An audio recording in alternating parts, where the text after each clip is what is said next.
ሰላም ቤተሰቦቻችን፣ በዛሬው ፊልም ዳሰሳችን አንድ ሀዱን የተሰኘውን የህንድ የወንጀል ፊልም እንመለከታለን። ፊልሙን ከመጀመራችን በፊት ግን ሰብስክራይብ ያላደረጋችሁ ሰብስክራይብ በማድረግ እንዲሁም ፊልሙን ላይክ በማድረግ አበረታቱን እያልን ወደ ፊልማችን እናልፋለን።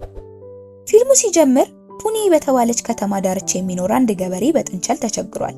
እንስሳውንም ለመግደል በጠመንጃ አነጣጥሮበታል። ስክሪኑ ወደ ጥቁር ሲቀየር ከፍተኛ የጠመንጃ ድምጽ ይሰማል።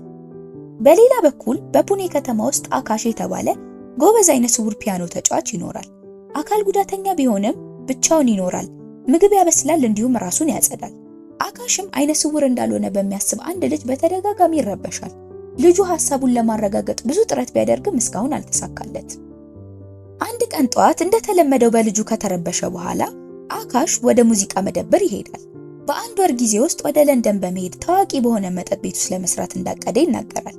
የመደብሩን ባለቤት ማየት ባለመቻሉ ህይወቱ እንዲያቆም ባለመፍቀዱ ታላቅ ሰው እንደሆነ ያስባል። በመቀጠልም የቀድሞ የቦሊውድ ተዋናይ ከሆነው ፕራሞድ ሲንሃ ጋር እንተዋወቃለን። በፑኔ ሀብታሞች በሚኖርበት አካባቢ ከወጣት ሚስቱ ሲሚ ጋር ይኖራል። በእድሜ ልዩነታቸው ምክንያት ብዙ ጊዜ ቢተቹም እነሱ ግን በደስታ አብረው ይኖራሉ። ከሲሚ በተጨማሪ የፕራሞድ ብቸኛ ከመጀመሪያ ትዳሩ የወለዳት ልጁ ዳኒ ትባላለች። እሷ ከጥንዶቹ ጋር አትኖርም፣ ነገር ግን አልፎ አልፎ ትጎበኛቸዋለች። አንድ ቀን ከሰዓት በኋላ አካሽ መንገድ ለማቋረጥ ሲሞክር በሞተር ይገጫል። ሹፌሯም ሶፊ የምትባል ልጅ ስትሆን በድንጋጤ ውስጥ ሆና እሱን ታነሳዋለች። እንደ ይቅርታም ምሳ ትጋብዘዋለች። ለተወሰነ ጊዜም ያወራሉ። እናም አካሽ ፒያኖ ተጫዋች መሆኑን ስታውቅ ሶፊ በአባቷ ሬስቶራንት ውስጥ እንዲጫወት ትጋብዘዋለች። በዚያኑ ቀን አካሽ ወደ ቤቱ ይመለስና መነጽሩን ከጭጋጋማ ሌንሶች ጋር ያወልቃል። በዚህ ጊዜ አይነ ስውር ነኝ ብሎ ሲዋሽ እንደነበረ እናውቃለን። ይህንም ድርጊት ችሎታውን ሰዎች በማዘን ቶሎ እንዲቀበሉት ይጠቀምበታል። ስለዚህም ላለፉት ጥቂት ዓመታት በውሸት እየኖረ ብዙ ስራዎችን ሰርቷል። በማግስቱም ለመጀመሪያ ጊዜ ወደ ሶፊ ሬስቶራንት ሄዶ ፒያኖ ይጫወታል። ሁሉም ሰው በጣም ይደነቃል፣ በተለይም አይነ ስውር መሆኑን ሲያውቁ። በአጋጣሚ ፕራሞድም ሬስቶራንት ውስጥ ነበረ። እሱም በአካሽ እንደሌላው ሰው ተደንቋል። የእሱና የሲሚ 3ኛ ዓመት የጋብቻ በዓል በጥቂት ቀናት ውስጥ ነው። እናም እሷን በላይቭ ሙዚቃ ሊያስደንቃት ይፈልጋል። አካሽም ወደ አፓርታማው መጥቶ ለነሱ ለመጫወት ቃል ይገባል። ተዋናዩም ቀኑ አስገራሚ እንዲሆን ስለፈለገ በሚያከብሩበት ቀን ከከተማ ውጪ እንደሚሆን ለሲሚ ዋሻታል። ሲሚ ብትበሳጭም ባሏ ስራ የበዛበት ሰው መሆኑን ትረዳለች። በሌላ በኩል ሶፊ ከስራ ወደ ቤት ስትመለስ በዝናብ ምክንያት በአካሽ ቤት ለመቆየት ትገደዳለች። እሷም በፊቱ ልብሷን ትቀይራለች። እሱም እንዳላየ ያስመስላል። ሁለቱ ላለፉት ጥቂት ቀናት አብረው በነበሩበት ጊዜ በመካከላቸው የፍቅር ስሜት ተፈጥሮ ነበረ። እናም ብዙም ሳይቆይ መሳሳም ይጀምሩና ሌሊቱን አብረው ያሳልፋሉ።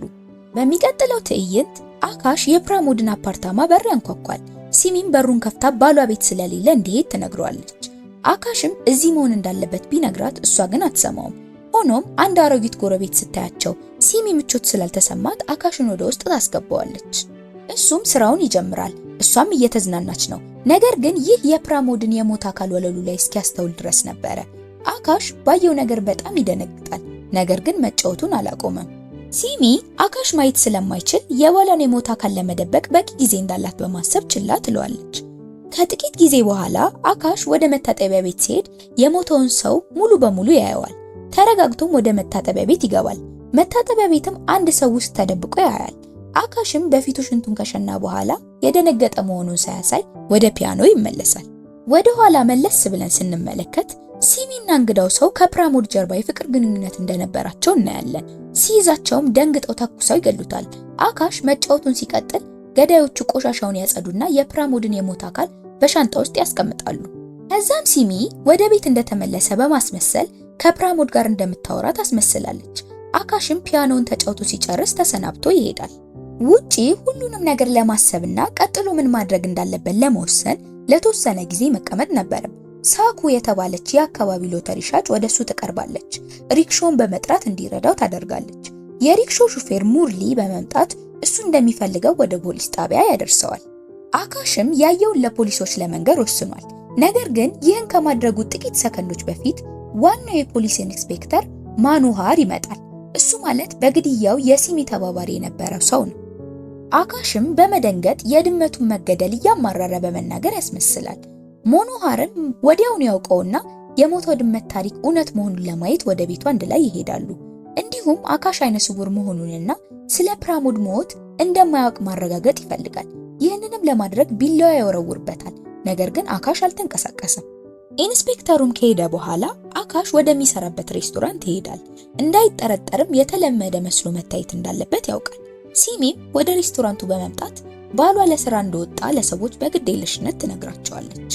በማግስቱ ጠዋት የፕራሞድ ሞትም በዝርፊያ ምክንያት የተፈጠረ እንደሆነ በዜና ላይ ይተላለፋል።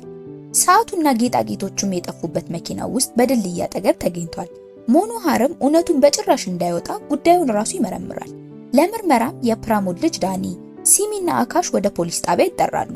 ዳኒ አባቷን የገደለችው እሷ መሆኗን ሳታውቅ ሲሚን ትጠይቃታለች። ይህም በእንዲህ እንዳለ አካሽ እንደ ፕራሞድ እንዳይሆን በመፍራት እውነቱን ከመናገር ይቆጥባል። በቀብር ስነ ስርዓቱ ላይም አካሽ ወደ ቤቱ ሲመጣ ያየችው ጎረቤታቸው ወይዘሮ ዲሳ አንድ ፖሊስ ትቀርብና በሞቱ ቀን የጎረቤቷን አፓርታማ ስትከታተል ስለነበር በታሪኩ ላይ የሆነ ችግር እንዳለ ትናገራለች። ሲሚም አሮጊቷ ሴት በጉዳዩ ላይ እጇን ካስገባች ችግር እንደምትሆን ታስባለች። ከዛም በሚቀጥለው ጊዜ ብቻቸውን ሲሆኑ ወይዘሮ ዲሳን ከበረንዳ ገፍታ ትገላታለች። እንደ አጋጣሚም አካሽ ክስተቱን ይመለከታል። እናም ለሁለተኛ ጊዜ ምንም እንዳላየ ማስመሰል ነበረበት።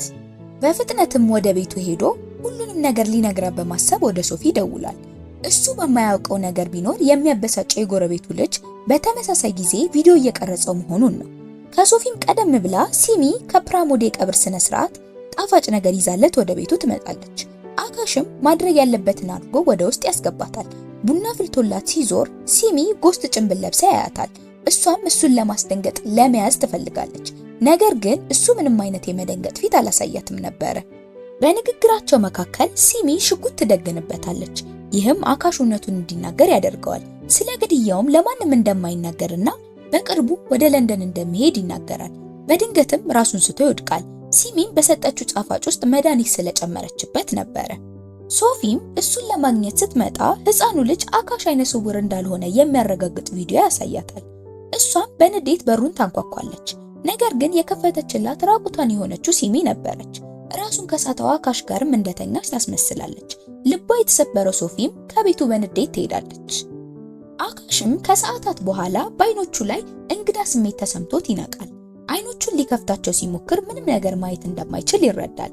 በእርግጥም በሲሚ ተንኮል አይነ ስውር ሆኗል። ስለዚህም እውነቱን ለመናገር ቢሞክርም ሰዎች አያምኑትም። ለእርዳታም ወደ ሶፊ ይደውላል። ነገር ግን እሷ በመበሳጨት ስልኩን ትዘጋበታለች። እነዚህም ክስተቶች በማኑሃርና በሲሚ ግንኙነት ላይ ችግር ፈጥረዋል። በሌላ በኩል ኢንስፔክተር ማኑሃር አካሽን ከመግደል ይልቅ አይኑን በማጥፋቷ ተናዷል። ሲሚም ገዳይ እንዳልሆነች በመንገር የቀረውን እሱ እንዲጨርስ ትልከዋለች። ሲመሽም ፖሊሱ ሰብሮ ገብቶ አካሽን አንቆ ለመግደል ይሞክራል። አካሽም ታግሎ ካስለቀቀው በኋላ ማምለጥ ችሏል። ሆኖም አይነ ስውር ከሆነ በኋላ በአካባቢው ለመንቀሳቀስ ይቸገራል። ጧትም በሆስፒታል ውስጥ በዶክተር ሷሚ፣ በሹፌር ሙርሊና በሎተሪ ቲኬት ሻጯ ሳኩ ተከቦ ይነቃል። ባለፈው ምሽት መንገድ ላይ አግኝተውት ወደ ሆስፒታል እንዳመጡት ይነግሩታል። ዶክተር ሷሚም በአካሽ ጥያቄ መሰረት ከአይን ሐኪም ጋር ቀጠሮ ይይዛል። የመጀመሪያው ቅድሚያ የሚሰጠው ነገር አይኖቹን ማስመርመር ከዚያም ከሀገር መውጣት ነው። ሆኖም ሰዓታት ቢቆጠሩም ወደ ሐኪም ቤት ሊወስዱት አልቻሉም። ኮሪደሩም ላይ ሳኩ፣ ሙርሊና ሐኪሙ ሊያገኙት ስላለው የገንዘብ መጠን ይወያያሉ። ቤተሰብ የሌለው ቀላል ኢላማ ስለሆነ የአካሽን የአካል ክፍል በጥቁር ገበያ ለመሸጥ አቅደዋል። በሆስፒታሉ አልጋ ላይ አስቀምጠውት አካሽ ስለ ቀዶ ጥገና ሲያወሩ ሰምቶ ይደነግጣል። ሲያወሩም መጥፎ ነገር ለማድረግ እንዳሰቡ ግልጽ ያደርጋል። ማደንዘዣም ይወጉታል። ነገር ግን ራሱን ከመሳቱ በፊት አካሽ ሳኩ በእጇ ላይ የጌታ ሺቫ ንቅሳት እንዳላት ይነግራታል። ስለ ንቅሳቱ ማንም ነግሯት ስለማያውቅ ሶስቱም ይደነግጣሉ። ይህ ከእግዚአብሔር የተሰጠ ምልክት ነው ብለው ያስቡና እቅዳቸውን ለመሰረዝ ይወስናሉ። ሲነቃም አካሽ ሊገደል እንደነበር ይነገረዋል። ቡድኑ በእርግጥ አይነ ስውር እንደሆነ ይጠይቁታል። አካሽ አዎን ብሎ ይመልስና ገንዘብ ለማግኘት የተሻለ መንገድ ይጠቁማቸዋል። ገንዘቡን ካገኙ ህይወቱን እንደሚምሩትና እንዲሄድ እንደሚፈቅዱለት ተስፋ ያደርጋል። ከዚያም ስለ ማኑሃር፣ ሲሚና እንዴት ባሏን እንደገደሉ ሁሉንም ነገር ይነግራቸዋል። ነገር ግን ገዳዮቹ $1 ሚሊዮን እንዳላቸውና ማስፈራራት ከቻሉ ከቡድኑ ጋር ሊካፈሉ እንደሚችሉ ይጨምርላቸዋል። እነሱም አይኖቻቸው በስግብግብነት ያበሩና ከዚያ በኋላ አካሽን ለመርዳት ይወስናሉ። በሚቀጥለው ትዕይንት ሲሚ ወደ ቤት ስትመለስ አካሽ ከዳኒ ጋር ፒያኖ ሲጫወት ታያለች። በሰውየውም ድፍረት ትደነግጥና እውነቱን እንዳያጋልጥ ትሰጋለች። ስለዚህ በፍጥነት ወደ ማኑሃር ደውላ ወደ አንድ ቦታ እንዲመጣ ትጠይቀዋለች። ከዚያ አካሽን ወደ ማኑሃር ወስዳ ለመግደል በመኪናዋ ትወስደዋለች። በመንገዳቸውም ላይ አካሽ የአይን ኮርኒያ ንቅለ ተከላ እንዲያደርግ አፉን ለመዝጋት 10 ላክ ሩፒ ይጠይቃታል። እሷ ግን ምንም ገንዘብ ለመስጠት ፈቃደኛ አይደለችም። ነገር ግን አካሽ አስቀድሞ የመጠባበቂያ ዕቅድ አዘጋጅቶ ነበረ። ከዛም ሙርሊ በባጃጁ መኪናቸውን መንገድ ይዘጋል። እናም አካሽ ሲሚ ትኩረቷ ሲከፋፈል አፏን በማፈን ያደነዝዛታል። ከዚያም ቡድኑ እሷን ያግታል። በእሷም ሕይወት ከማኑሃር ከፍተኛ ገንዘብ ለመጠየቅ አስበዋል። በመቀጠል አካሽ የማኑሃር ሚስት ራሲካን ደውሎ ሁሉንም ነገር ይነግራታል። የባሏ ስም እንዲበላሽ ካልፈለገች እስከ ነገ ድረስ ሚሊዮን ሩፒ እንድትሰጣቸው ይጠይቃታል። የንዴት ችግር ያለባት ራሲካ አይምሮዋን ትስታለች። ባሏንም ለመግደል ትሞክራለች። ማኑሃርም እንደምንም አረጋግቶ ሽጉጡን ይቀበላታል። ምሽትም ላይ ፖሊስ የሲሚን መኪና በድልድይ ላይ ከጫማዎቿና ከቦርሷ ጋር ያገኛሉ።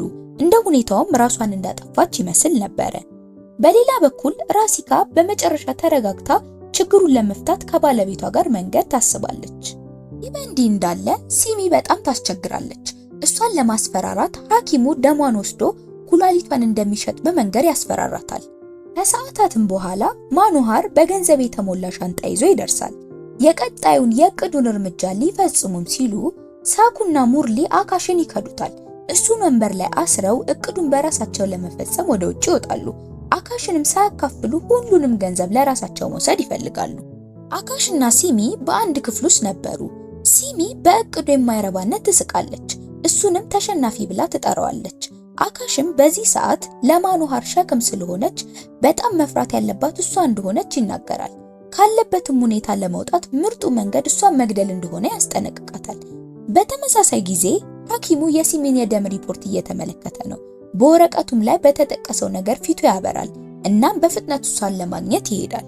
በሌላ በኩል በተደበቁበት ቦታ ሙርሊ የገንዘብ ቦርሳውን ማግኘት ችሏል። ነገር ግን ከመሸሹ በፊት ማኑሃር ይተኩስበታል። ሳኩም ደንግጣ ኢንስፔክተሩን በአሳንሰር ውስጥ እያለ መብራት በማጥፋት አጥምዳ ቦርሳውን ትሰርቃለች። ከዚያም ሙርሊን ወደ ሆስፒታል ታመጣዋለች። ነገር ግን መዳን የማይችልበት ደረጃ ላይ ደርሷል። እንዲሁም የተቀበለችው ገንዘብ ሐሰተኛ መሆኑን ታውቃለች። ይህ በእንዲህ እንዳለ ሲሚ በእጆቿ ዙሪያ ያለውን ገመድ ፈታ አካሽን ለመግደል ባገኘችው ነገር መደብደብ ትጀምራለች። ግን ዶክተር ስዋሚ በመድረስ ያስቆማታል። በከባድ ትግልም ለሁለት በመያዝ ያደነዝዟታል። ሐኪሙም እሷን በዕቃ ማስቀመጫ ውስጥ አስገብቶ ከአካሽ ጋር ወደ ሙምባይ ይነዳሉ። በመንገዳቸውም ላይ ሲሚ ኔጌቲቭ የደም አይነት እንዳላት ያስረዳል። ይህም በጣም ብርቅ እንደሆነና የአንድ ሀብታም ልጅ እንደ ሲሚ ካለ ሰው ጉበት በአስቸኳይ ትፈልጋለች። የአካል ክፍሏን ከሸጡ ከ50 ሚሊዮን ዶላር በላይ እንደሚያገኙ ይነግረዋል።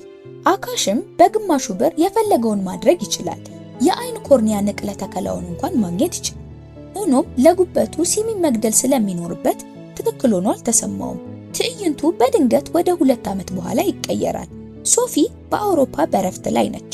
ከአካሽ ጋር የተፈጠረውን ሁሉ ከረሳች በኋላ ምርጥ ህይወቷን እየኖረች ነው። ነገር ግን ከመጠጥ ቤት ውጪ የሱን ፖስተር ስታይ ያለፈውን ትውስታ ታስባለች። ከዓመታትም በፊት እንዳሰበው በመጠጥ ቤት ውስጥ ፒያኖ እየተጫወተ ነው። መጫኛ ውስጥ ይዘው ወደ ሙምባይ ሲነዱ እናያለን። ሐኪሙም ሌላ መድኃኒት ሊወጋት ከመኪናው ይወጣል። ነገር ግን ሳይታሰብ ጥቃት ይደርስበትና ይሞታል። ከዚያም ሲሚ አካሽን ከመኪናው እንዲወርድ አድርጋ መኪናውን በማዞር መንዳት ትጀምራለች። ከዛም ተመልሳ እሱን ለመግጨት ሰከንዶች ሲቀሯት የጠመንጃ ድምጽ ይሰማል። ይህ በፊልሙ መጀመሪያ ላይ ገበሬው ጥንቸሏን ለመግደል ሲሞክር የሰማነው ድምጽ ነበረ።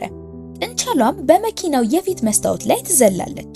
ይህም ሲሚ እንድትታጠፍና እንድትጋጭ ያደርጋታል። በአደጋውም ትሞታለች። አካሽም በአውቶቡሱ ወደ ሙምባይ ይሄድና በጓደኛው እርዳታ ወደ ለንደን ይመጣል። ከዚያን ጊዜ ጀምሮ በመጠጥ ቤት ውስጥ እየሰራ ይገኛል። ከዛም ወደ አንዱ ትርኢት ሶፊን ይጋብዛታል።